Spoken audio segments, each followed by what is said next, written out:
जोङो मोननो हादों जि गभर्नरनिफ्राय जिहेतु नटिस फैदों जि इनकुवेरिनि जुडिशियेल इनकुवेरिनि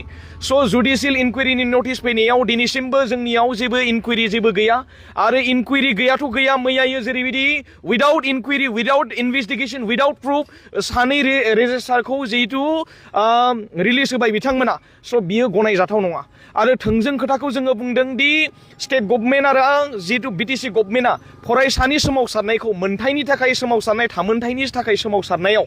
जुदि बेबायदि इनकुवेरि आरो माबा माबि होनानै जुदि सोरखौबा पलिटिकेल एलिगेशन होनानै सोरखौबा जुदि गमामायैनो जुदि बलि खालामोब्ला सोरबा जुदि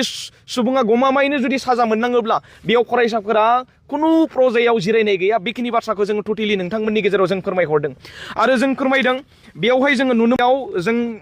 जोंनि गेजेराव मोनफैदोंमोन 13 डिसेम्बर 2025 आव स्टेटनि जि गभर्नरनिफ्राय मोनसे जुडिशियेल इनकुवेरिनि मोनसे नटिस होदों बेखौ आं नोंथांमोननि गेजेराव आं दिन्थिबाय नै जुडिशियेल इनकुवेरिनि मोनसे नटिस बियो आरो बेजोंनो लोगोसे मैयायो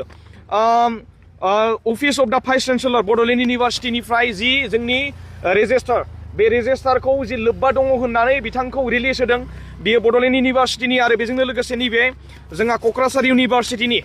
दैमासा दिब्रां मुसाहारि सार बिथांखौ रिलिज होदों दा बिथांमोना जोंनि मुभमेन्टआव 1% बिथांमोना कन्ट्रिबिउसन गैया 1% बिथांमोना जगदान गैया आरो 1% बिथांमोननिफ्राय जोङो इनिशिएटिभ जोंनि बे बिग्रायनायाव बिथांमोनखौ जोङो खुनु प्रजेयाव जोङो इनिशिएटिभबो लायाखै बिथांमोननि जोङो कन्ट्रिबिउसनबो लायाखै बिथांमोना जोंजों इनक्लुसिभबो गैया